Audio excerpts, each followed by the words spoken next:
ำเสนอการบรรยายธรรมที่ลึกซึ้งเรื่องหนึ่งชื่อว่าพระสูรางคามสูตรสภาวะถูกครอบงำของสังขารขันธ์ตอนที่1ของ8ตอนในระหว่างอาจารย์และลูกศิษย์ให้ไว้ในภาษาอังกฤษในวันที่28ธันวาคม2018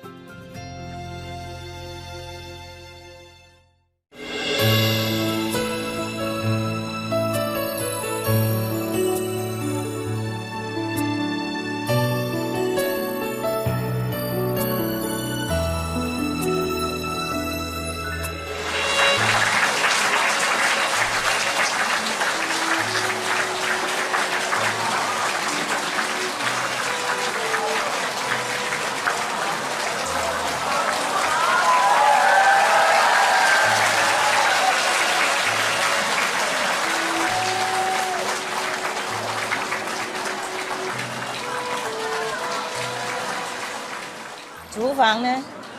厨房人呢？哦，OK。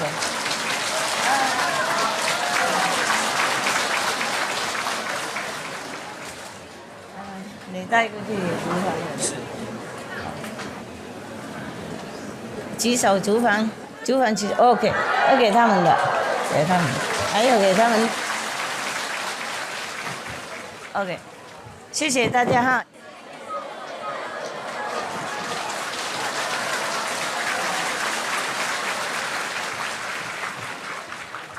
我要谢谢你们而已 ，OK？ 我要你们，Thank you 啦。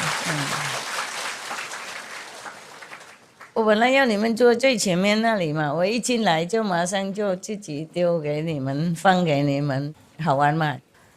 然后他们说你们在这里，我认为在前面，结果也是在后面，对不起了啊。好，没关系。我心还是一样感恩大家主访人员 ，OK 哈 ，Thank you。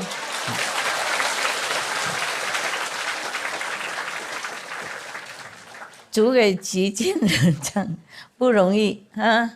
每天你们煮的好好啊，我不知道你们怎么弄的，不过做的好好，好像神通广大啊，好很壮。Thank you 啊，谢谢大家，辛苦，厨房人员是好像最辛苦的，懂不懂？哇，洗啊、擦啊、弄啊，就不停啊，不能停，多人嘛，啊，不过大家都吃得饱吗 ？Yes. None of you hambre, no? Hungry? No? Okay. You understand, huh? Spanish. Oh, man. Yes. Lucky you all intelligent. Yeah. I just do hambre, you know everything. You understand what it means. All right. Yeah. I'm not sure if the system here is working well. I tell them to try their best. Okay? If not, then we just go to Sihu nearby, huh? It's in same province, yeah. Sihu is, you don't have this building, but you have a warm kind of tent, a big tent, and then you put your tent inside. Double warm. Yeah. Same with me. I have an inside tent and outside there also. I put some curtain, on the edge of the wherever, some structure.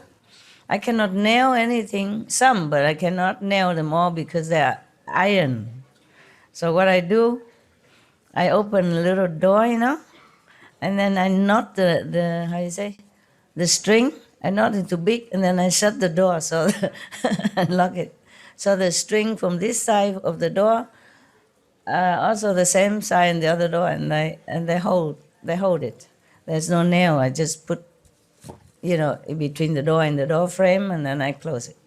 And then lucky I brought some of these pin stuff, the safety pin. I brought a lot of things, even my hammer, my screwdriver, my plier, and some nails, some hook. It just don't work here. and some string, you know. And then I hang some curtain, you know, so some piece of cloth that I found, yeah, because up there it's very windy. Yeah. Otherwise, when I'm inside the tent, it's okay. Just when I walk around, everything just flying, you know, cups and box. So I just hang some curtain, just stop some wind. Yeah. But it doesn't really stop. So I push whatever table or chair, you know, against the wall, and it hold the curtain somehow. And you gotta use your IQ, huh? I prefer that, you know, than in the room. Well, I preferred the room before, but since it's not very clean yet at the moment, I mean, spiritually, so I go to the roof, yeah, in a tent. I like it there. It's okay. There's no feeling of discomfort or complaint, nothing. It's just wonderful to have a tent. In the Himalaya or in India before, I don't even have a tent. Yeah, I just have a sleeping bag and an umbrella. That is my tent. Yeah, when it rains, I just sit, you know, close it together and the umbrella on top. It's okay. I don't know, maybe heaven feels sorry. So when I was there, it's not much raining. And when I went to Kashmir, it's only like a mist, you know, mist, and it's not much. So I put the umbrella where my face is and my head, and it's okay. Therefore, I feel the tent here is a heaven already, yeah? Even if I could afford a tent, I could not carry all that, you know, all the way and walking. In the Himalaya trail, they don't have any car, only horses, and you probably have to order long in advance, yes. I don't see many horses either. And even if there are horses, I don't think I have a heart to sit on it, because some horses, you know, they don't have shoes on their thing, and they're broken nails and all that. Oh. And the people who carry luggage also as a laborer, they also don't have good shoes. You know, those plastic kind of flip-flops. I broken half already. Oh my God. I was complaining to God. I say, if these people, they're working for you, why don't I see any of your loving comfort in action? Why do they have to walk on the slippery ice with the half-broken flip-flop thing like that and carrying burden on their shoulders, you know? I went to the Himalaya, you know, the more I went up, the more I don't feel like, I was very rebellious at that time. I was thinking why God doesn't take care of them. Just like you, yeah? Everything we blame God. We forgot the karma, yes. And then when I went on the way to the pilgrim road to Himalaya, to the Ganges source, you know? Gangotri, Gamuk, and all that. I met one monk, you know, Hindu monk. He sat on the roadside with just only one plastic sheet on top as a roof, yeah? There's no wall, they just put like a bamboo pole or some wood pole in the middle, and then it's like that, nothing else. And then, but he has a fire in the middle, in his tent. And then I complained to him. I say, how come people went all the way from the plane far away and walking distance? Yeah, why God doesn't take care of them? They come here to worship God in their heart. How come they're so poor and so working so laborious in such a condition like that? You know, the ice block is slippery, huh? It's not just snow. Some part is just pure ice, you know, very glad and very slippery. That is where danger lies, you know? Yeah. I'm so worried about the horses. Sometimes he cannot grip the ice and it's just staggering around, and my heart's pain so much. And I was really, really Sorry, I was feeling bad about God at that time. Yeah, and so I complained to the monk, yeah, and he enlightened me. He said, you don't know. These people are special. He mean the laborer. Of course, the one who they carry on the back or the sitting on the horse, he don't mean those people. He mean the horses and the laborers who carry these bags. They are special gods. They came to help this pilgrim. Oh, he's so positive. I just have to say, oh, perhaps so. Maybe you're more enlightened than I am. Well, thank you. I feel better afterward. I apologize to God. I say, maybe I'm wrong. But it still pains me. Yeah. It still pains my heart. Whenever I see any suffering, no matter where and how and why, I always feel pain. Yes. It really gives me also physical heart pain, and not just talking about it, yeah? I'm just too sensitive for this world.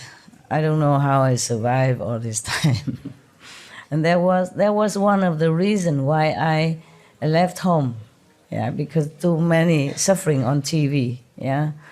You can't just sit there and hold the husband's hands and watch all this news and feeling nothing. That's the way I was, yeah? And then finally it sank into your heart, and then you just don't want to enjoy that anymore. You just want to find something more substantial, more real, you know, in order. If you could not help anyone, at least you understand why the world is so suffering. At that time, I did not understand why. I want to know why and how we can avoid it, okay? I did not think that maybe I could help anybody yet, but I really just want to search for something better than just sitting in front of TV, holding my husband's hand and, you know, snatching some snacks and enjoying this and that, or even the news, yeah. That is the first ever reason why I wanted to leave home. Okay, well, I hope you guys are better today. I see less of these masks. Are you feeling better? Yes? 有没有翻译？好，今天什么都比较好。We should really thank the past masters, monks and nuns and scholars who had take time to record the Buddha's teaching after the master's nirvana, and also for the past and present persons, lay or monks or nuns who had really dedicated themselves, sacrificed their time and precious health or under any difficult situation to translate done something wrong. According to the tradition, my heart is full of respect. It's just that I cannot always do that. So please, all the sin, whatever I've done wrong, is all on me. At least other people, they hear the names of the Buddha, according to the sutta, they will get benefit. Yes. So yesterday, we were reading, the Buddha was kind of requesting his disciples and the Bodhisattvas to try their best to protect all beings. Yeah? Like he said, in the Dharma ending age, after my nirvana, all of you should pass on the Tathagata teachings so that all living beings can awaken to their meaning. Do not let the demons of the heavens have their way. Offer protection so that all can realize the unsurpassed way. It is like this. The Buddha knew after his nirvana, there will be somebody or anybody or a lot of body come up, you know, maybe just wearing the monk robes, or maybe just pretend to be Vimalakirti number 2nd or number 3rd, and teaching people the Buddha's teaching without understanding anything. Maybe just read, and somehow maybe enter some samadhi and then talk nonsense, yeah, or leading people into a bad way, just like the way we discussed yesterday with this physical lust, yeah? Okay. So the Buddha knew that. After, it is funny, after any master died, they just try to copy it. Yeah, not his own direct disciples or descendant of disciple. It's just that anybody, jump in and thinking, oh, it's easy to be a monk, just wear the yellow robe. Yeah, they don't know the monk true life is very, very ascetic. Yeah, take a lot of courage and discipline. Yeah, and you cannot just still eat meat, drink wine, and profess that you are a monk. Yeah, something like that. But the later generations, the descendants of the descendants of descendants, they didn't have no idea, no clue. And just as many other people outside in the world, they have ambitions. Yeah, they want to be rich, they want to be famous, they want to be worshipped, things like that. So they just take up Buddha's teaching or Jesus' teaching, whatever teaching of the masters, and become that, and then blah blah on, and then make trouble for people. Not only make trouble for themselves by creating bad karma, and they will go to hell, non-stop hell and forever hell, but they even mislead others to fall into these hells. The Buddha is so compassionate.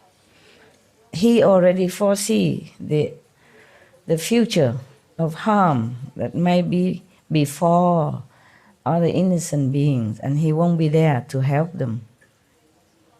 It is like that. So you can see many different religious order people copy the masters, yeah, and doing all kind of ritual and all kind of ways, just to entrap people in there and making them busy with just ritual, useless, all kind of useless thing, wasting their time and obstructing them to find the real master to be liberated. So the Buddha say that. The reason he tell all this, we also have to thank the Reverend Bodhisattva High Soul Ananda also for asking the Buddha. Yeah, we have to thank him. We thank you very much.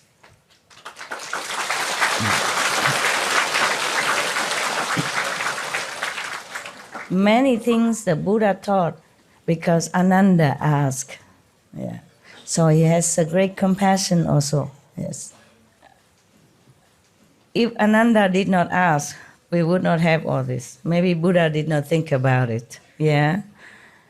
And if Ananda did not ask on behalf of the mothers of Buddha, then we would not have any nuns, Buddhist nuns nowadays. Yeah? Okay. Who knows, maybe one of the Buddha's nuns have become enlightened and continue teaching, a lot of other people there after Buddha's Nirvana or during Buddha Nirvana.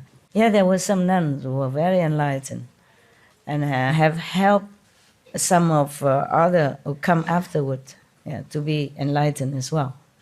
If there was not that nun who explained all her own life and her experience to the newcomer, there wouldn't be so many other nuns who come and practice and know the Buddha's way. So it's very good.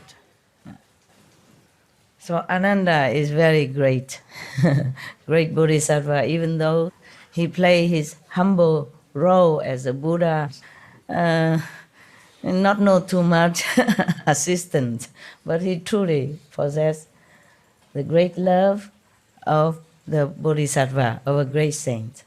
You should know, Buddha or Bodhisattva don't always appear great or sitting on a high chair to talk to people. They do many different ways to lead different sentient beings.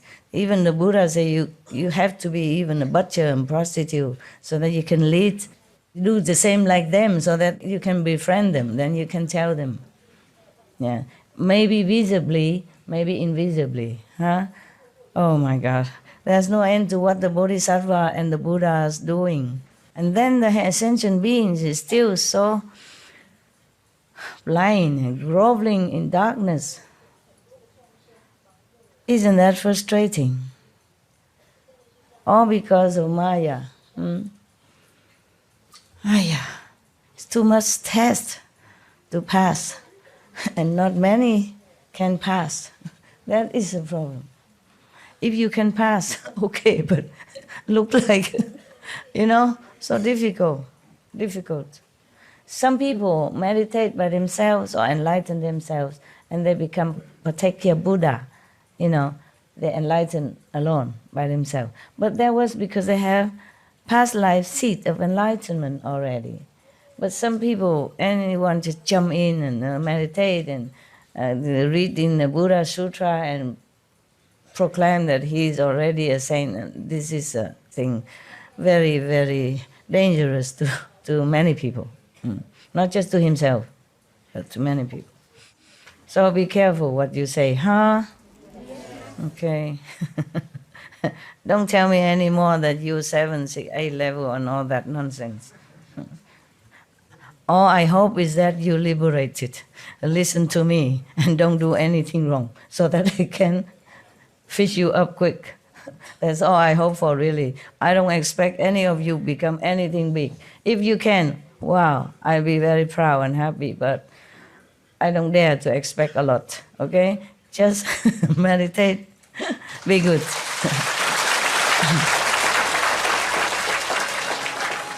But who knows, you can be Buddha, Not that you cannot, just I don't dare to expect less that I will be very disappointed, and then boost your ego as well, and that is the thing I want to avoid, okay? Okay, we continue now. Ananda, when the good person who is cultivating samadhi has put an end to the feeling skandha, I mean he knows already the emotion, or this mental desire or ambition could cause trouble and make you see many things, feel many things. So he already stamped an end on it already, mean he's higher level already. He stopped listening or seeing all this kind of nonsensical which arise from our senses, and the mental or psychic, everything. Then, although he has not achieved, still not achieved freedom, you know how many stages already we passed through? 16, 15 already, But he still not achieved freedom from outflows, mean he has not completely been 100% pure. His mind can leave his body the way a bird escapes from a cage, even though he has not been liberated. From within his ordinary body, he already has the potential for ascending through the Bodhisattva's 60 levels of sagehood. Wow. He attains the body produced by intent. Ananda, when the good person who is cultivating samadhi has put an end to the feeling skandha, even though he's not achieved freedom from outflows, mean he still has defects, mistakes. But his mind can leave his body the way a bird escapes from a cage, meaning he can always go in samadhi and leave his body. From within his ordinary body, he already has the potential for ascending through the Bodhisattva's 60 levels of sagehood. He attains the, quote, body produced by intent, end quote, and can roam freely without obstructions. This is like someone talking in his sleep, although he does not know he is doing it. His words are clear, and his voice and inflection are all in order. So those who are awake can understand what he is saying. This is the region of the thinking skandha. He left the feeling skandha region and the form skandha region, but he entered another skandha region. It's called thinking skandha. Okay, continue. If he puts an end to his steering thoughts and rids himself of superfluous thinking, it is as if he has purged defilement from the enlightened, understanding mind. Then he is perfectly clear about the birth and death of all categories of beings from beginning to end. This is the end of the thinking skandha. He can then transcend the turbidity of afflictions, contemplating the cause of the thinking skandha. One sees that interconnected false thoughts are its source. He will know that now. Or someone who are more enlightened than him sees that the interconnected false, incorrect thoughts are its source. Ananda, in the unhindered clarity and wonder that ensues after the feeling skandha is gone, this good person is untroubled by any deviant mental state and experiences perfect, bright concentration. Within samadhi, his mind craves its perfect brightness, so he sharpens his concentrated thought as he greedily seeks for cleverness and skill. At that time, a demon from the heavens sees the opportunity it has been waiting for. He can go through 60 state of enlightenment and still get the demon's trap. Each spirit possesses another person and uses him as a mouthpiece to expound the sutras and the teachings. This person, unaware that he is possessed by a demon, claims he has reached unsurpassed nirvana. When he comes to see that good person who seeks cleverness and skill, he arranges a seat and explains the teachings. In an instant, he may appear to be a bhikkhu, enabling that person to see him as such, or he may appear as a chakra, the god, one of the heaven god of the 33 heavens, or as a woman, or as a bhikshuni, a nun, or his body may emit light as he sleeps in a dark room. Okay, so this is not the person who is just practicing, but the demon possess somebody else and then appear to this cultivator in meditation or normally, and then appear like he's a bodhisattva or monks and nuns, and so telling him things, yes? Because this one, the ghost or the demon, of course, has some power. So when he sleeps, he even emits lights and all that. So other people would think, wow, must be a saint. It happened. Yeah, some people have that before. Before here, not here. In Taiwan, yes. Somebody sleep and don't have electricity, but then the room is brightened. The good person, meaning the one that has been seeking cleverness and skill, while meditating, the good person is beguiled and fooled into thinking that the other is a bodhisattva, the one who emits light when sleep in dark room. Yeah. He believes the other's teachings and his mind is swayed.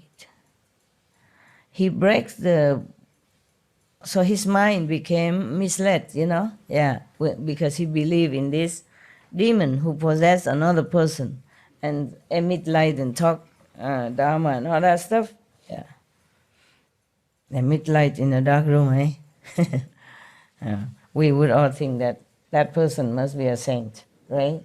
If we saw that ourselves, something extraordinary. Yeah, many people believe that. Some in Taiwan, happening. It happened. I don't know if it's still happening, but it happened. And people believe a lot in that person. So the person who meditates and passes through so many stages already still seek cleverness and skill. So this good person have been preached by the demons possessed person. And now he think that that person who is possessed by demon is a bodhisattva, I mean a saint. Therefore, this so-called bodhisattva was preaching to him and then he believed it. So his mind wavered. So he breaks the Buddha's moral precepts. Oh, that's bad. Not just misled, but break the precepts. And covertly indulges in his greedy desires, many desires. Whatever he desired, he fulfilled it. He indulged in it. So the other person is fond of speaking about calamities, auspicious events, and unusual changes. He may say that a Tathagata has appeared in the world at a certain place.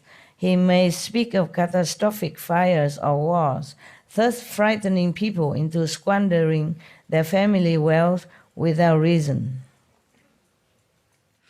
This is a strange ghost that in its old age has become a demon. It disturbs and confuses the good person, but when it tires of doing so, it will leave the other person's body. Then both the disciples and the teacher will get into trouble with the law.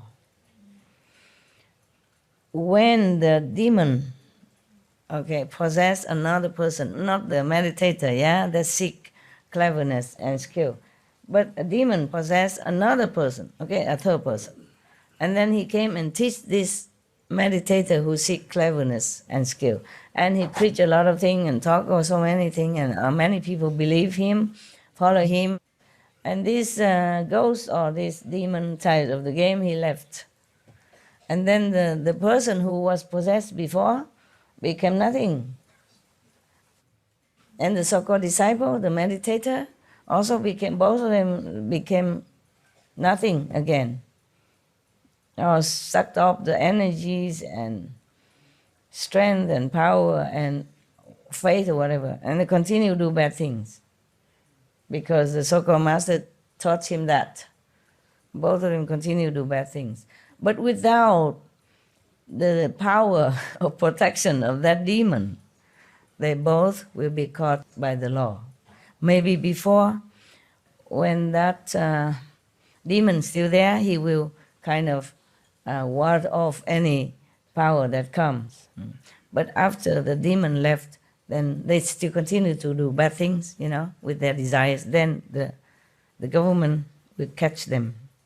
You, Ananda, Buddha continued, you should be aware of this in advance and not get caught up in the cycle of transmigration.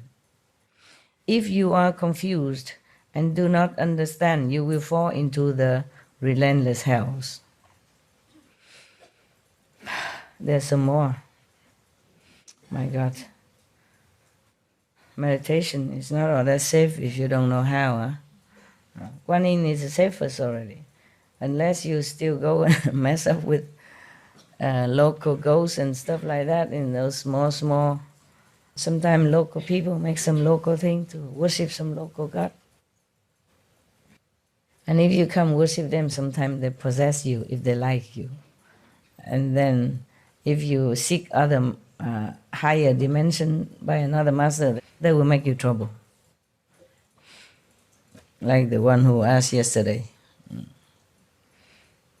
In case you have that trouble, in case you have come and worship some lower god, some deity somewhere, and they possess you, then just say that I'm a disciple of Supreme Master CHINGHAI. If you leave me alone, she might be able to help you to elevate your status. If you continue to harm me, then even if I'm harmed, you will not be any good. So you leave me alone and I practice, I can share some of the merit with you. And I might pray to my master to help you, Then they will stop giving you headaches. Do not despise them or anything. Just say thank you for helping me all this time, or being with me somehow. Help me in any small way, but I want to study with Master CHINGHAI. Just leave me alone and you'll be benefited.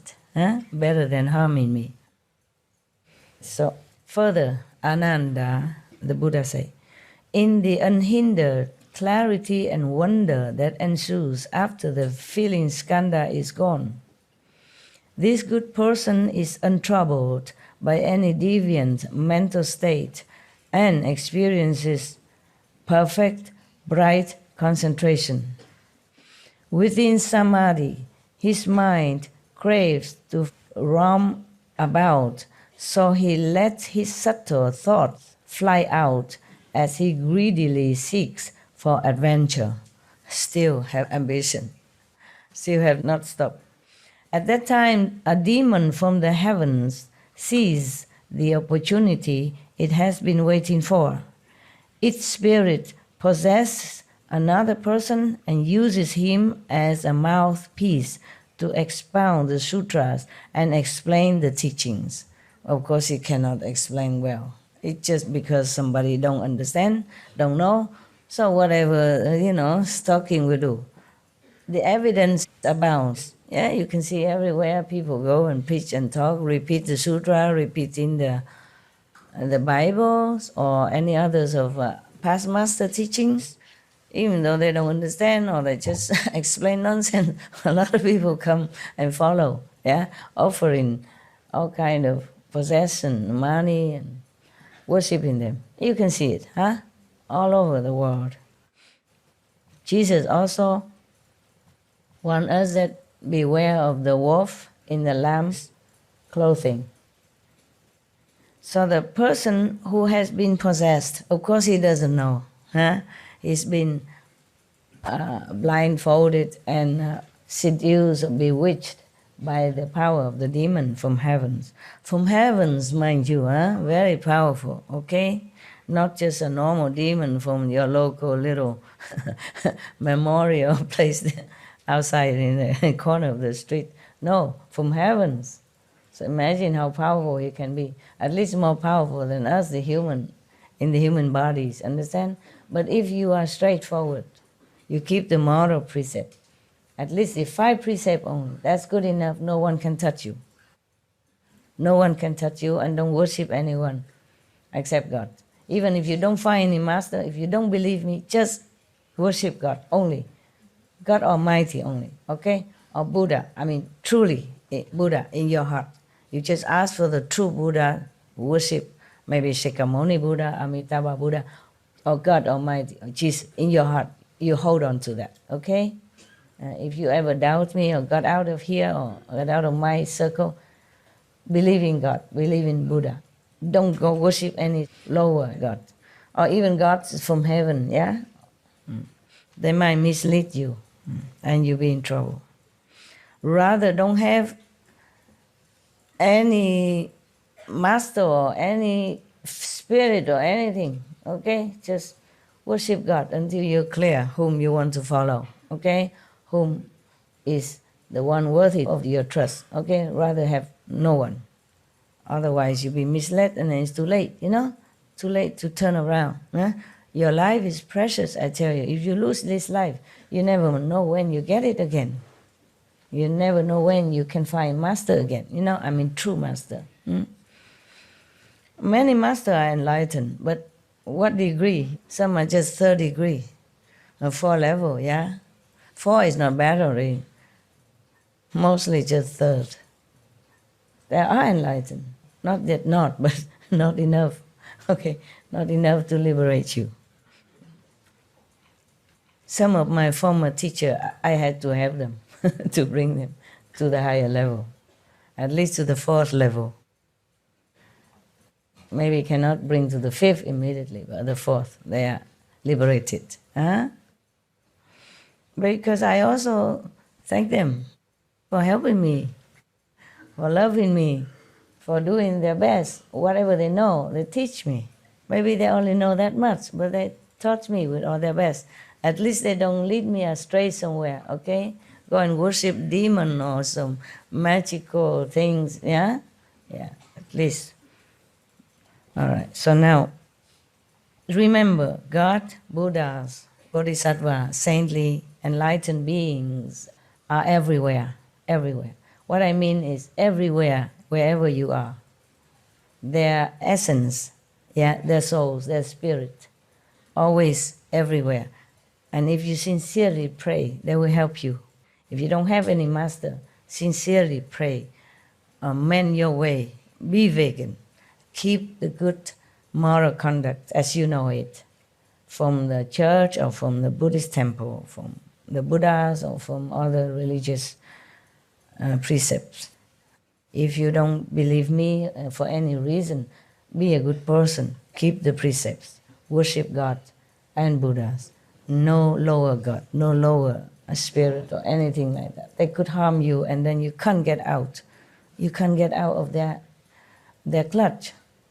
And then even later, if you go find a master again, they make trouble for you.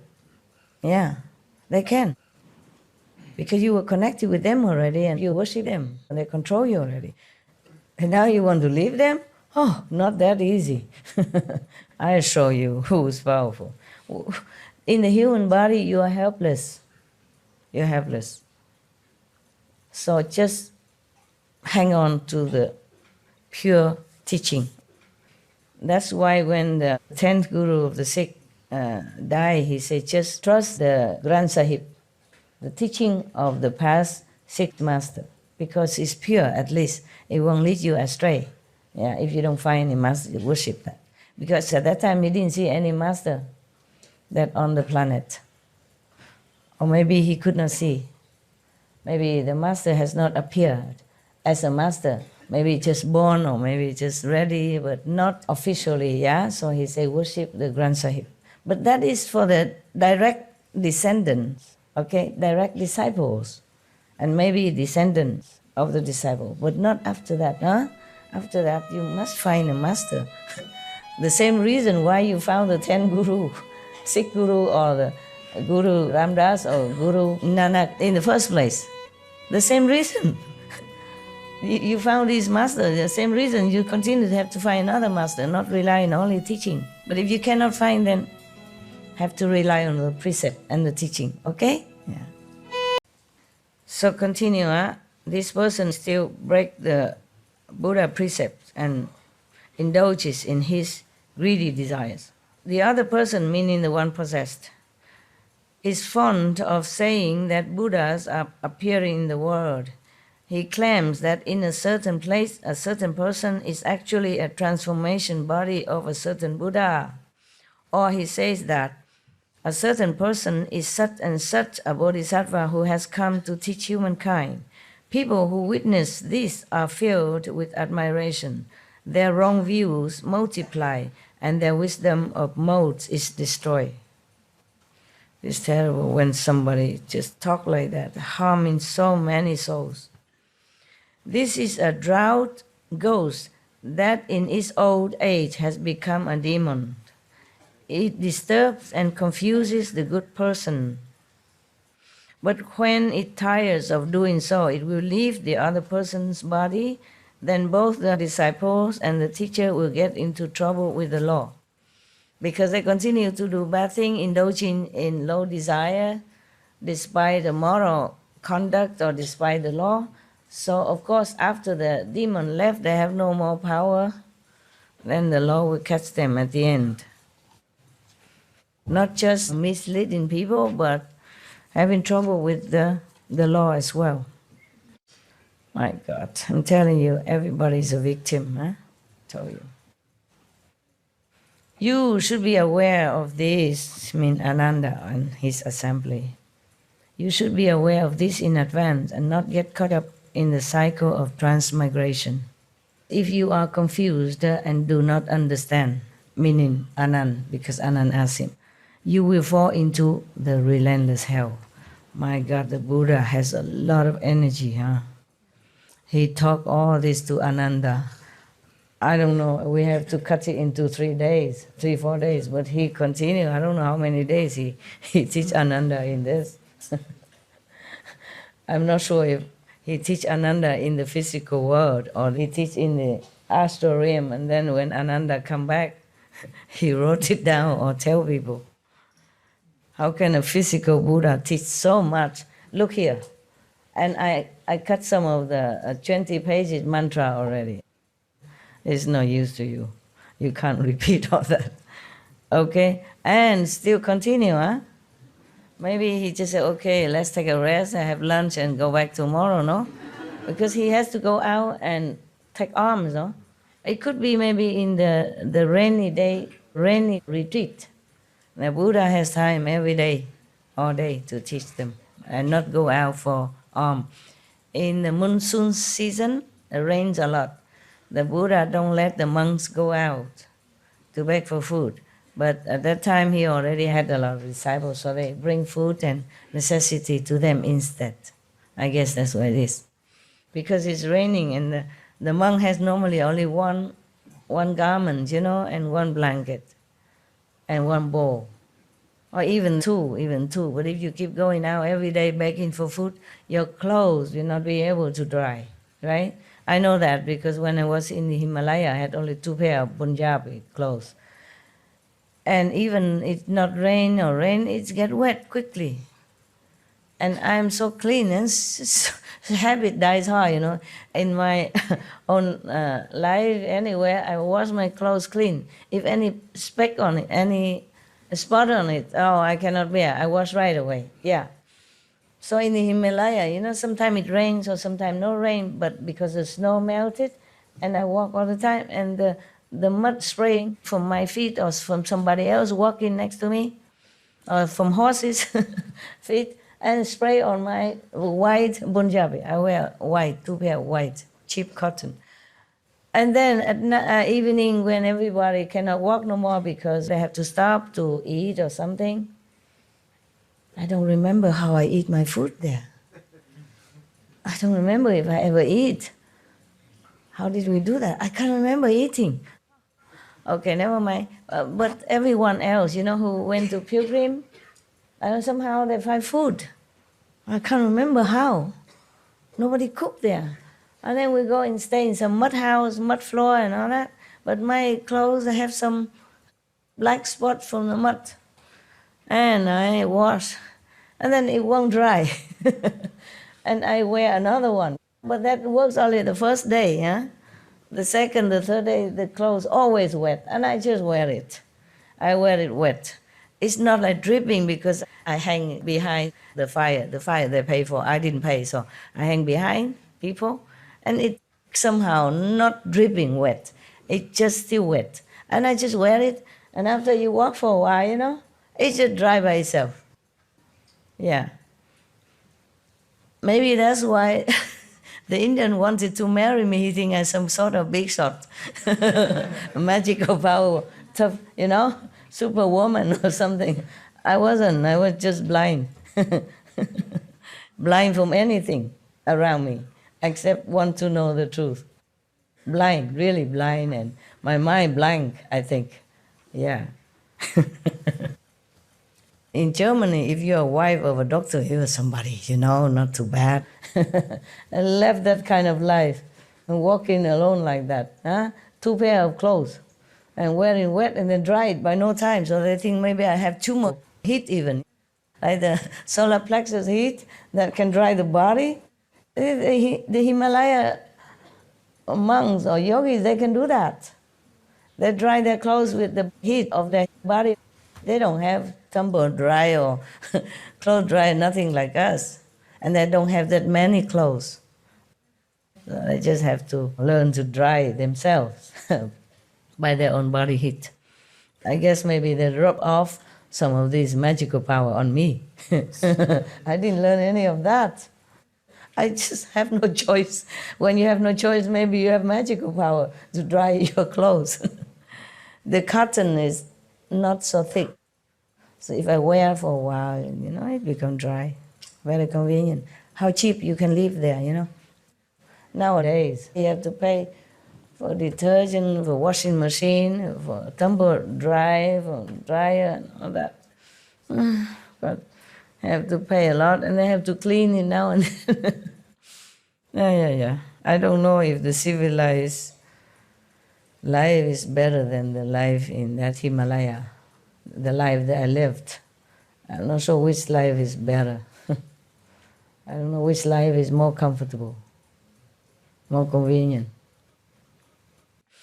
But it's not like all that romantic. You walk and then you have to go and find your bathroom, and sometimes you're in the wilderness and then you hear some noise and you're scared, some animals, yeah. And also sometimes you can't find food. Yeah, and now I remember one time. The only one time I remember food is that time, because I went into a small stall, so many pilgrims, and he has only half of the bucket of the flour, the flour that they make chapati. And I can get only one chapati. And that's already lucky. People who come behind, they say, only the empty bucket, no more. Just a small little boy from somewhere village, he has only half a bucket of chapati flour. It tastes like heaven. Oh my God, I never remember anywhere tastes so good like that. I just remember the coming down from the Himalaya, I got that. Anywhere else, I don't remember how I got food. I don't remember if I ate. I cannot really remember. Just that time, only one, because it tastes so good. And then I asked for some more, I don't have more. Tastes so good.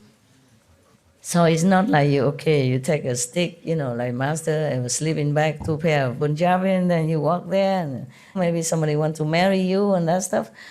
It's not like that, okay? The road is very difficult to walk sometimes. And if you're not careful, you fell down and die, okay? Because it's very stiff. Some places high mountain, and down there is a river or the ravine, something, you can die anytime. And also because the ice is very slippery, yeah?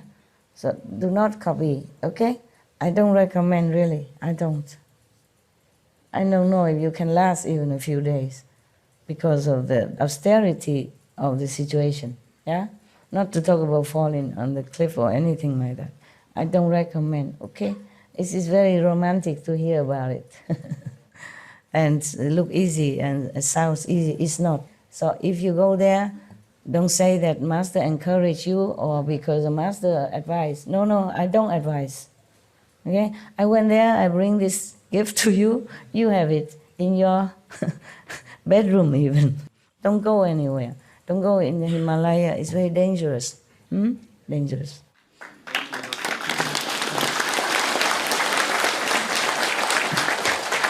If you don't believe me, you ask this Indian brother if all the Indian think is a dangerous place or not. You tell them, brother. You tell them. That is the reason I took the shortcut. A shortcut, okay. Yeah. You tell them detail about the Indian, how do they think if You don't know where you're going, and you don't know which guru to follow, you don't know which guru to find, and there is no road, nothing. So every day it snows and the road is covered, and so I'm still surprised at how the little master came back safely. Yeah, I'm surprised too, now that I know about it. I did not really know. I mean, I heard about it, but when you hear, it is like, okay, a novel story, just like when you watch something on TV, you did not think anything much. But when you do it, it's different, okay? Even if you find a master, everybody looks like really enlightened, but you cannot figure out the difference. It's true. Many so-called monks or other masters just come tell me, I am the guru. I will teach you this, I will teach you that. It's true. And after I stay with them a few days, I know it's not what I want. Yeah, I also don't know how I went back here. It's not only finding the master, but the road and all that, very difficult. Yeah, every comfort that you think you might have because you have money is wrong. Even you have a lot of gold or money with you, you can't even buy food there. You can't find a hotel or anything like that. As your brother said, there's no road. You don't even know which road, and then the roads are all covered with snow and with ice. Please don't go, eh? Please don't. Master, did you go to the Manas Sarovar? They say angels come and... I went also many places. I can't remember much. Mansarova is a lake, right? Yes. It's where you bathe and you have immortality. Yeah? It's Heaven's Lake, and in the night, and angels come down. And did you go there? No, I cannot dare. Why not? It's very dangerous and risky, and probably when I'm old, just to see, I'll hire a helicopter and go. If you have helicopter, helicopter probably is the best solution, so you don't have to walk on dangerous road or slippery road. But helicopter is not always safe in the weather. In the Himalayas, sometimes it changes so quick. Earlier, we used to have all those ideas to go and see places. Now you don't have to go anywhere, and master is there, so that's enough. It's not much that you can search there. Okay, it's very good. For good memory, for encouraging people to practice, and it's also good if you want to see it for your satisfaction. But there's not much you can derive from it. Very dangerous. Okay, dangerous. Do they have tiger in the Himalaya? No. Bears? Yeah, bears are. Yeah. Big. Oh, whoever the biggest in here, they're bigger than you. Yeah. And if they roar, your soul leave the body without meditation. No need master. They just roar and come to you, and then your soul just leave automatically, easy. Especially when you go out in the wild looking for a private place to do your business. Oh, man. Yeah, it's not all that romantic, okay? Okay, now the person is in good state of samadhi, but he is still greedy. It's not about greed, but maybe too anxious, too fanatically want to seek union, the spiritual oneness, And so he clarifies his concentrated thought as he greedily seeks for union with God or the divine or whatever. That even still not good. You just let things take its course is better than pushing it. Because if you're so greedy in such a way or so fanatically seek for union with God when you're not ready, then the demon from the heavens sees the opportunity it has been waiting for. Its spirits possess another person and use him as mouthpiece to come to you and explaining, you follow me, you will go union with God, etc., etc. Same like if any master would tell you. This person, unaware that he is actually possessed by a demon, this is the third person, not the meditator, claims that he has reached unsurpassed nirvana. When he comes to see that good person who seeks union, he arranges a seat and explains the teaching to him. Neither his own body nor the bodies of those listening to the lecture go through any external transformations, but he makes the minds of the listeners become enlightened before they even hear him speak. So they experience changes in every thought. They may have the knowledge of past lives or the knowledge of others' thoughts. These are what we call, you can read other people's mind. One of those power that you can acquire through meditation. But there's nothing much, okay? You can have it to use it. You can use it if you can control it. Otherwise, you'll be disturbed by everybody else's thought all day. You'll go insane, No good, no good. Maya has tried that on me once. He make me hear people talking, see people doing things from far, far away land. I said, oh, get over there. Go away. I don't seek this kind of cheap, I say cheap game, Yeah, the Maya try many ways to enchant you, to make you stray away from your noble, high purpose. So they may even see the hells or know all the good and evil events in the human realm. They may speak verses or spontaneously recite sutras. Each person is elated and feels he has obtained something unprecedented. See, this is all for magic. The good person is beguiled and fooled into thinking the other You know, the preaching one is a bodhisattva, the possessed one. You see how powerful the demons can be, huh? So powerful. So we really are very vulnerable to all kind of cheating, all kind of misleading. Oh, really terrible.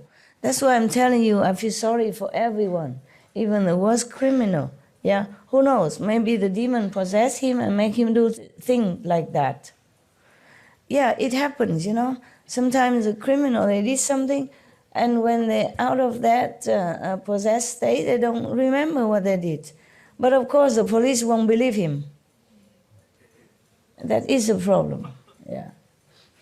I feel really sorry. I feel all the beings on this planet are all victims of some sort, of some influence, either by other beings, by other humans, or by demons. That's why I'm really sorry for them.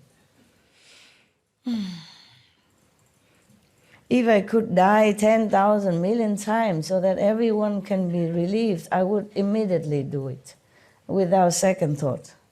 Because I feel so slow. Whatever master come and go, the beings are still suffering in darkness. There's no way that can make everyone liberated out of the Maya influence. And they suffer so much, life after life. So, because he believed that the possessed person who preached to him is a bodhisattva, so his thoughts become entangled in lust. Yeah, he say love here, but it's not what we mean by love. In that kind of physical attachment and lust. So he breaks the Buddha's moral precepts. That's why I say lust, I don't say love. Because if you have love in your heart for other beings, for other suffering people, then you won't break the Buddha's precepts, yeah? And you don't covertly indulge in your greedy desires, as the Buddha described here of the meditator who went astray. But my God, it's not his fault. He just have false thinking, false concept for a moment or two, or maybe even constantly. But he did not intend to harm anyone, and the demons still can possess him. It depends on how you. It's not like, okay, you want to become Buddha or you want to be one with God, then all the demons will come make trouble for you. It's not like that. It depends on why you want it, how you want it. Otherwise, the Buddha also wanted to become Buddha. But the demon also came to him and he told them, get lost. Just like Jesus meditate in the desert, demon also come to him and offer him the whole world. And he said, get behind me, go away. So imagine, Imagine normal people, how much would they be like seduced into doing wrong thing or in the wrong concept? That's why I told you I feel sorry for everyone.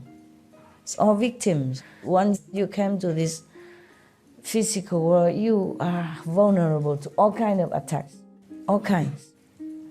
Not just physical, mental, psychic, emotional, but even spiritual attack. So he is fond of saying, same to other ghosts before him. The possessed person is fond of saying that there are greater Buddhas and lesser Buddhas, earlier Buddhas and later Buddhas, that among them are true Buddhas and false Buddhas, male Buddhas and female Buddhas, and no such thing as male and female Buddhas. Unless the Buddha descend into this physical world, there's nothing as female and male in the Buddha's realm. And that the same is true of bodhisattvas. When people witness this, their initial resolve is washed away and they easily get carried away with their wrong understanding. Meaning, when people come to this ghost possessed person, they came with good intention, pure desire to know God, to know the Buddha, yeah. But then after they hear him talk, even though he talk about Buddhas and all that, but he diluted their resolve, their pure intention in the beginning. So instead of encourage them, the listeners, followers, to continue with their noble resolve when they start. Their preaching, so-called preaching of the Buddhas and all that, have the opposite effect. This is a problem, you see? So at least you can know the wrong from the right, huh? If somebody preaches to you, and you certainly feel like, oh, I don't care about precept, or there are better Buddha somewhere, in heaven, I should seek for that instead of worrying about Shakyamuni Buddha or Guanyin Bodhisattva, etc., or God. So instead of making the people have more firm belief in their belief, like believe in God, believe in Jesus, believe in Buddha, they just dilute their belief and make them feel more confused, thinking the Buddha is not too good, Jesus is nothing, etc., etc., and they lost their faith. Okay, so that means this is a fake master. In any case, if they make you doubt God or the past great masters, then no good. Okay, no good. This is a made ghost that in its old age has become demon. It disturbs and confuses the good person, but when it tires of doing so, it will leave the other person's body, then both the disciples and teacher will get into trouble with the law. It's similar to the above cases. You should be aware of this, Ananda and other monks, should be aware of this in advance and not get caught up in the cycle of transmigration. If you are confused and do not understand, you will fall into the relentless hells. Oh man, so many hells. Oh. Further, in the unhindered clarity and wonder that ensues after the feeling skandha is gone, meaning after the feeling skandha disappear from this practitioner, there could be many stages like this happening to him, because at that time his mind is very clear, is on a high level of elevation of enlightenment. But this and that could happen to him due to his mind still not clean, still have ambition, still have desire. Yeah. Sorry, I forgot to drink tea. I don't have any tea in my house. I wanted to have one. They give me so many teas. Not that they don't give, it's just sleeping tea, relaxing tea, night-night tea, calm night, no worry tea. Oh, yeah. And then, of course, if I drink that, I say, okay, all of you, take care of yourself. You have no problem. Yeah. And the CP do what they want, okay too. Yeah. Be happy, no worry, go lucky, right? I want to find the tea that keeps me awake a little while. I normally don't drink tea or coffee, very rarely, yeah? Except when I was in India, I was constantly hungry. So mostly the tea is always available, And then you can dip some, what is that then? Huh? Tea what? Tea biscuits. No, I don't even have biscuits. You're lucky. Yeah. I have some instant noodle. No, instant noodle. I soak in it. And then, it calms the stomach. No need calm tea. The instant noodle in that tea, even black tea, calm my stomach right away. Oh man, I'm coming here to work and they give me only this calm tea, relaxing tea, good night tea, night tea, no worry tea. Oh man, you see my cupboard full of these kind of teas. I dig them all out, it's all the same. Upstairs same, downstairs same. They think I come here just to sleep. Huh?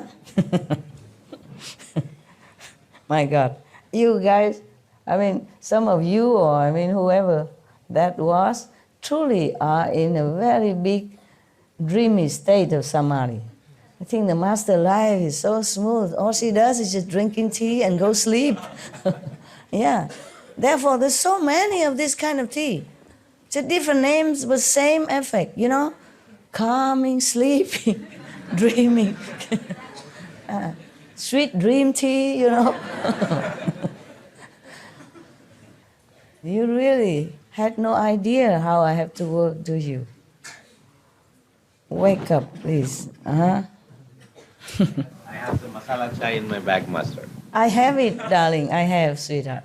They also give me, loving hot masala chai and this ready-made instant coffee, yeah, with milk and all that. But it's too sweet. For me, I can't take it. Too much sweet, sometimes it give you heart acid, heartburn or something. I drink that, and if I eat something that is not compatible with it, I had not too many choices, they cook for me. Here, I have no choice. And then I might have heart problem.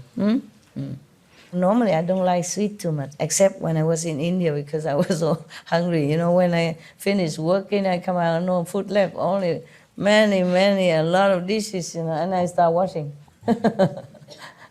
That also calm your hunger. You forget, for a while. And then in India, I always crave for sweet. Oh, would be lovely to have some of these, sweeter than sweet, the Indian sweet. Because the weather is hot. Yeah, oh, so many. Indian sweet is sweetest in the whole world. Sweeter than sugar, sweeter than sweet, yeah, very sweet. And normally I don't like it. In India, I long to have some, don't have.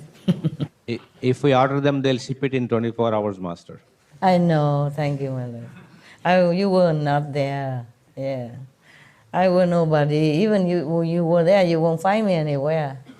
I'm just one of the crowd, yeah, who works for the master of that ashram but has no pay, no food.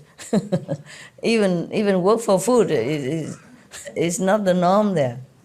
They forgot me, yeah. They eat everything and they left all the dirty dishes.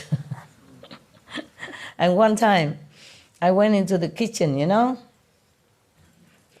because I saw the dishes from outside, from the door. I went in to try to wash the dishes, mountains. All the disciples ate and followed the master, the guru. And I am left alone, I just finished office work. I go out, see the dishes. I went in the kitchen to work. And then after some time, I saw the master coming. He probably saw me come in the kitchen. Why long time I did not come out? What am I doing in there? There's nothing in there to eat. Not even raw food, raw potato, raw flour, nothing. After they cooked, they moved it out. You understand? Or maybe they cooked somewhere else, I don't know. Empty.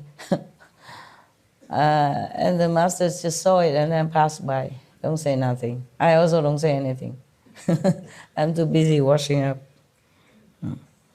Yeah, it's just karma, okay? It's not the Indian people. They're very hospitable. Huh? Everywhere you go, they offer what they have. Huh? I experienced that when I walk around alone in the Indian country. They all greet me with, happiness and hospitality. And I wasn't wearing monk robe or anything, not all the time. Only when some Indian tried to flirt with me because I was alone, then I begin to wear the monk robe to ward them off. Yeah. In Pune, we saw Master is wearing a sari. Yeah. I was invited there. I didn't know where Pune and what they're doing. I was invited. I thought came in there to talk. And then when I went there, just doing nothing much, just listen to their music. And then I had something, I had to leave. Yeah. I wear sari, not just there, in America, I also wear sometimes. Yeah. Why you tell me that? No, we saw the videos, Master. Okay. I wear all kind of things, don't you know? My wife is Indian and she saw Master wearing sari, she felt happy. Of course, yes. And that's why I wear it, to make your wife happy. And many other wives happy. What do you think why I wear it? And she put it as a picture on the laptop, desktop picture. My guru, Indian. Yeah, they like it, of course.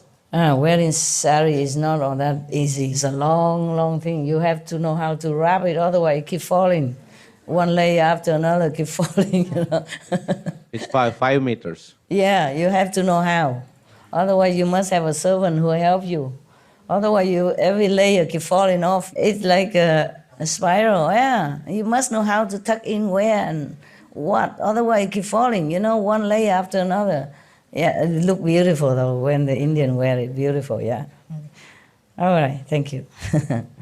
I ordered the sari for me when I go to India. Yeah. Okay, now it's a May ghost that in its old age become demon, blah, blah, blah. The teacher and disciple got into trouble with the law. You should be aware of this. Further, in the unhindered clarity and wonder that ensues after the feeling skandha is gone, you get rid of this attachment from emotion. And then your mind is very clear and brightness everywhere. Wow, even then. This good person is untroubled by any deviant mental state and experiences perfect, bright concentration. I didn't learn all these words in English school before. What is deviant? What is samadhi? What is all kind of things? I don't think they teaching you about demons and May ghosts and all that in English school, did they? No. Okay. They don't even know what May ghost is. They probably never heard it in their whole life. Or many incarnations never heard of May ghost or Lee ghost or, desire ghost and a clever, bright ghost or whatever. My God. And we think we're the only beings on this planet, huh? Many people think they are the only beings. Everywhere. The whole universe is only us. Yeah. No one else. There's some theory thinking like that, huh? The Buddha showed him. And then after he get rid of the feeling skandha, that he's more clear, okay? He's non-attached, no more emotional, and even he can control his emotion. That's what it is. Maybe he still has emotion, but for him, he knows it's just a state of mind. It's easy for him to control now. And he's untroubled at all by any deviant mental state and experiences perfect, bright concentration. Wow. Everyone would think you already, get to the seventh heaven, right? Within samadhi, his mind craves to know the origins of things. So he exhaustively investigates the nature of physical things and their changes from beginning to end. He intensifies the keenness of his thoughts as he greedily seeks to analyze things. Even in samadhi, how can anybody be thinking like that, huh? You would think if you are in samadhi, you're all quiet and tranquil, peaceful, still have some of this subtle thought from the mind, because the mind has been programmed, but second level, not high level. So you're programmed to think that, do that, want that, and then also the memories from this physical life. When you're born until now, you have so many images recorded, from the brain, and then transmit. The mind also know it, and then that's how it keep broadcasting out for you, just like a record player. So, at that time, when he was greedily seeks to analyze things, because when you want to analyze things, that means you're still in this kind of intellectual trap, of thinking what's right, what's wrong, where, why, how, what, and all that. So you're not truly enter into the deep state of reunion with God. That's why the ghosts can come. Now, at that time, a demon from the heavens sees the opportunity it has been waiting for. Its spirit possesses another person and uses him as a mouthpiece to expound the sutras and explain the teachings.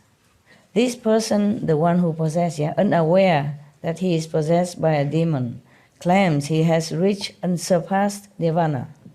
When he comes to see that good person who seeks to know the origin of things, he arranges a seat and explains the teachings, maybe the Buddha's teaching or any other master teaching. His body has an awesome spiritual quality which subdues the seeker.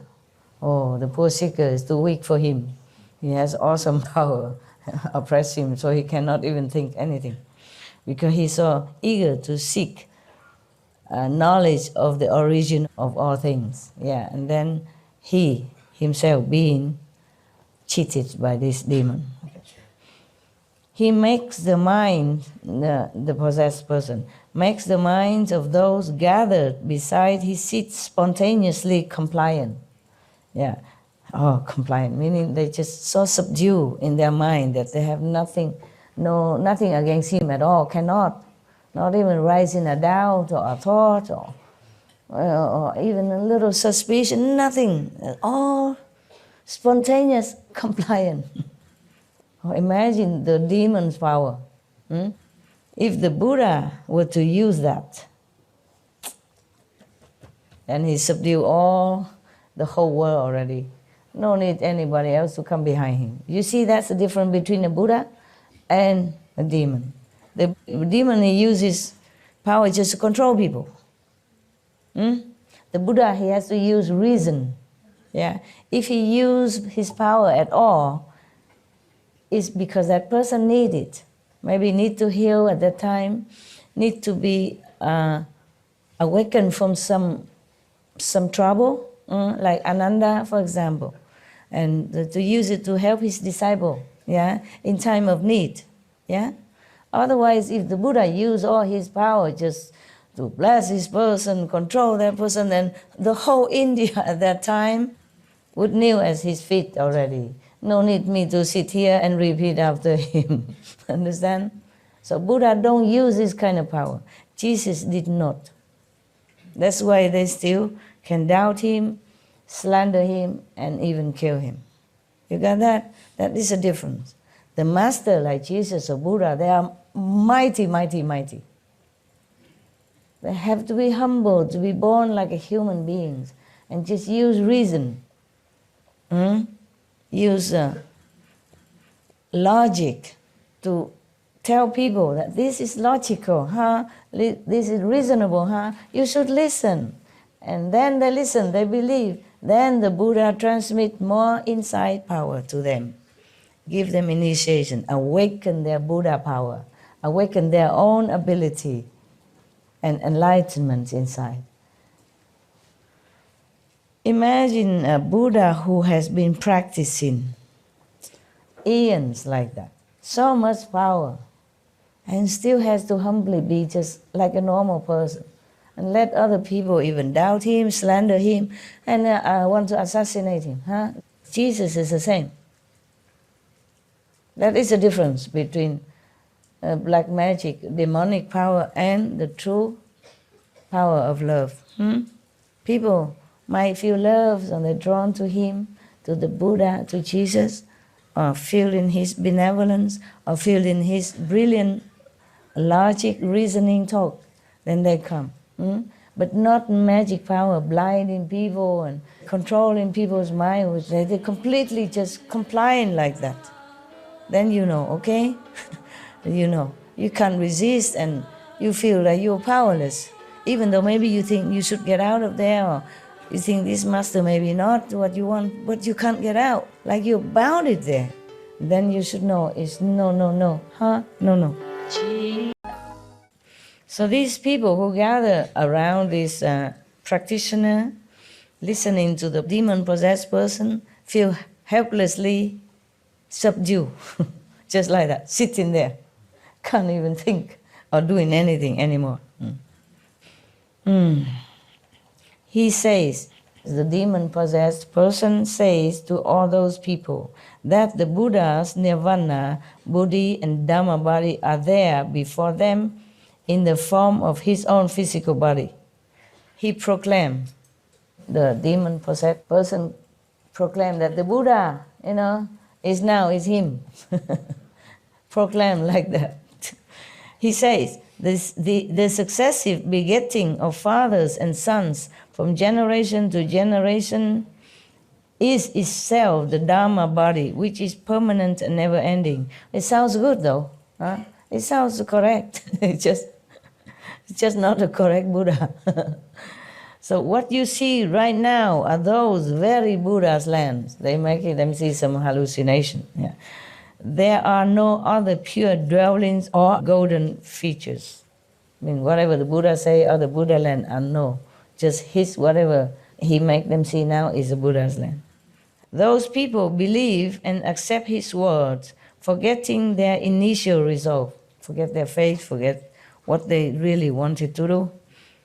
They offer up their lives even, my God, feeling they have obtained something unprecedented. They are all beguiled and confused into thinking he is a bodhisattva. As they pursue his ideas, they break the Buddha's moral precepts and covertly indulge their greedy desires. He is fond of saying that the eyes, ears, nose, and tongue are the pure land. Oh God, how can that be? And that the male and the female organs are the true place of bodhi. Oh God. And nirvana. Oh God. Ignorant people believe these filthy words. Probably some misled tantric teacher, huh? This is a poisonous ghost or an evil paralysis ghost that in its old age has become a demon. It disturbs and confuses the good person, but when it tires of doing so, it will leave the other person's body. Then both the disciple, so-called disciples, and the teacher will get into trouble with the law, as usual. Procrastinating physical pleasure, sexual conduct, all that stuff. My God. But a lot of people believe it. You know, evidence told you, yeah, right? Historical evidence show it to you somewhere, in some other country. All right. The Buddha say that, you know, they get into trouble with the law. And then the Buddha say, you should be aware of this in advance and not get caught up in the cycle of transmigration. If you are confused and do not understand, you will fall into the relentless hell. Further, in this unhindered clarity even and wonder that ensues after the feeling skandha is gone, this good person is untroubled by any deviant mental state and experiences perfect, bright concentration. Wow. We would think that's the end, huh? Perfect, bright concentration. And within the samadhi even, his mind craves revelations from afar. So he pours all his energy into this intense investigation as he greedily seeks for imperceptible spiritual responses. Oh man, just that even. And can be cheated by demons. At that time, a demon from the heavens sees the opportunity it has been waiting for. Its spirit possesses another person and uses him as a mouthpiece to expound the sutra and the teaching. And this person, of course, doesn't know he's possessed and claims he has reached unsurpassed nirvana, just the same like the other ghosts. And he comes to see that good person and the one who seeks revelation of spiritual attainment, of heavens and all that. I did not seek, it just comes, okay? Nobody come to me possessed and preach to me about the nirvana and stuff like that. No, it's just not the case. It's different, okay? It's been revealed by higher vision, okay? It's not like any person come with possessive power and then tell me this and that. And then I see this and that. It's not like that. Nobody, just me. And I did not seek. I did not even know that there are some more things to seek. I'm too busy with you guys. Thank you. You rescue me because of that. I'm too busy. Too busy to seek anything else. Oh, sign document, correct the show, correct the script. Oh, dog, okay, I'm coming. Attendant sick, dentist, doctor, coming. Okay. Can I eat something first? It's good that you're busy, okay? So it's not that if you go all in the mountain and sit all the time, then you get into a Buddha's land. Maybe not. Maybe the work is good for you.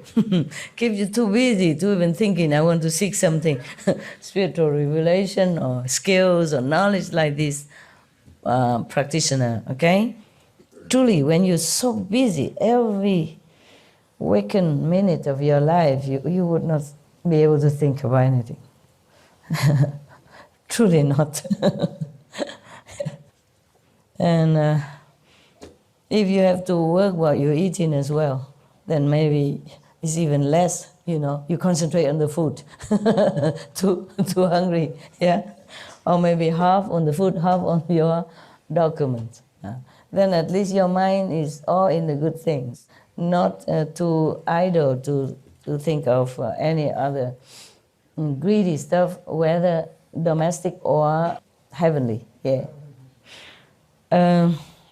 That's why in the West we have a saying, say, an idle mind is a devil's workshop. It is like that, yeah, mind you. So be busy.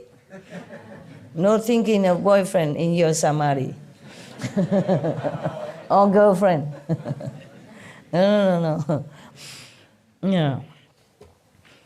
And then he briefly appears, the demon-possessed person briefly appears to his listeners in a body that looks 100 or 1,000 years old. He just used magic to do that. They experience a defiling love for him. Defiling attachment is better than love. I don't know why the Buddha used the word love here. Maybe the translator. I think in the old time we don't have so much vocabulary, to express differently, yeah? So everybody nowadays also even they just say, I love you, In fact, actually, just want to go to bed with you, something like that, yeah. Well, not all, of course, okay, huh? Not all, but our enemy is coming back and love each other, so much love, yeah.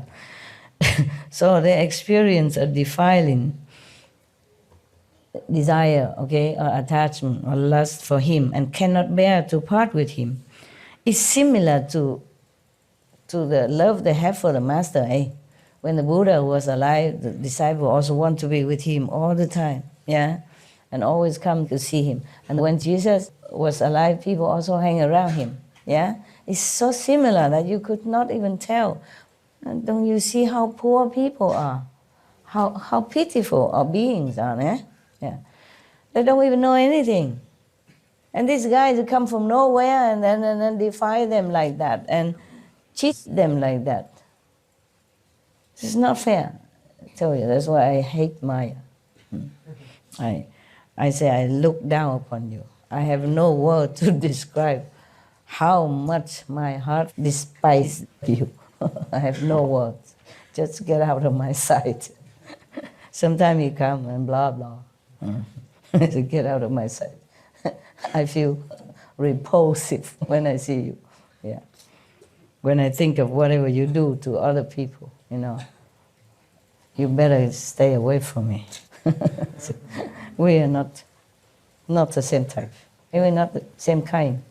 Okay, so they cannot bear to part with him even. So they personally act as his servants, tirelessly making the 4 kinds of offering to him.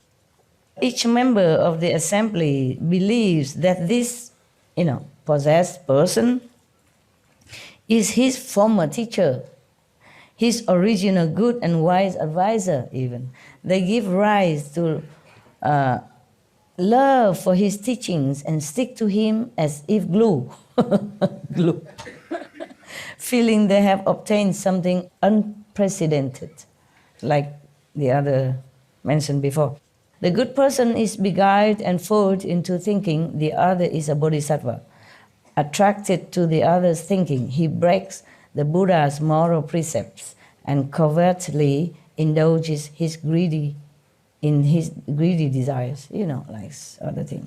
He is fond of saying, in a past life, in a certain incarnation, I rescued a certain person who was then my wife or my mistress or my brother. Now I have come to rescue you again. We will stay together and go to another world to make offering to a certain Buddha.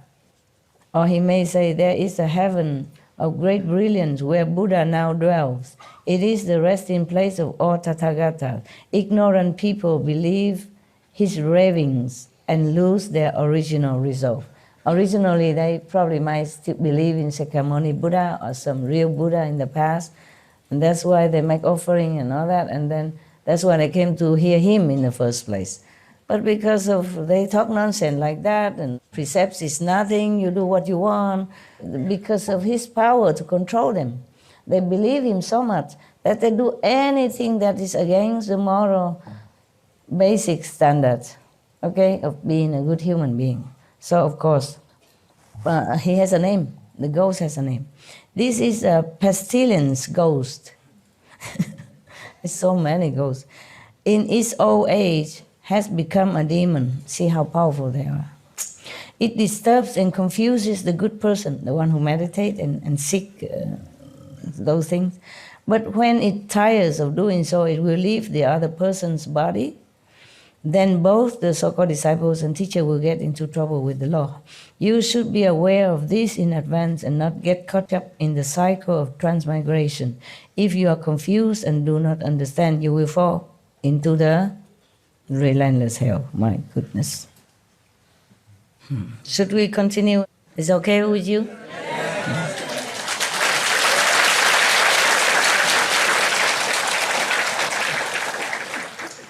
How come you like to hear about demons so much? Huh? You love to avoid them. Okay, good. Thank you. Knowing us and knowing others are the way to win, the way for victory. If you just know yourself and you don't know others, your opponent, then you will lose. Huh? That's good. That's what we say in Vietnam. Knowing the opponent and knowing yourself, meaning know the capability of both. And 100 times you fight, 100 times you win. I mean, you win anytime. It's good that we know our opponents, yeah? It's not a monk who sits there, Buddhist or Tibetan monk, no? I look at all of you like monks and nuns nowadays. In this assembly, you have all become monks and nuns, at least for 1 week, at least for some days. The demons scare you to death. You're not there to think about anything else, right? Thank you, Buddha. Thank you.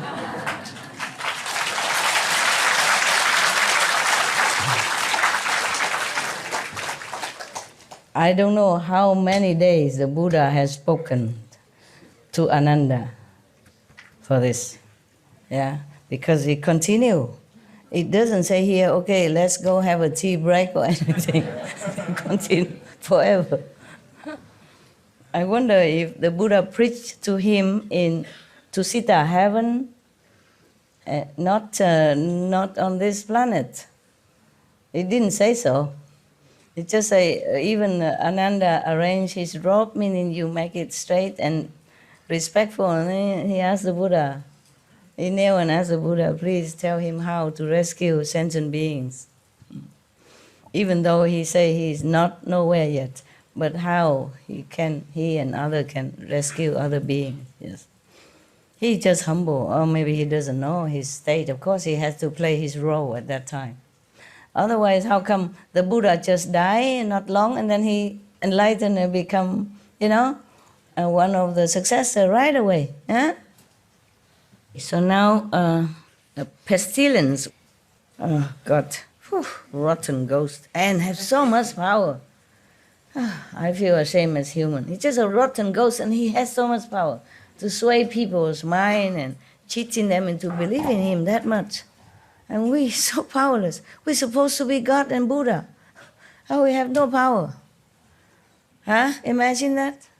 That's the price to come into this physical body, huh? That's the price to pay.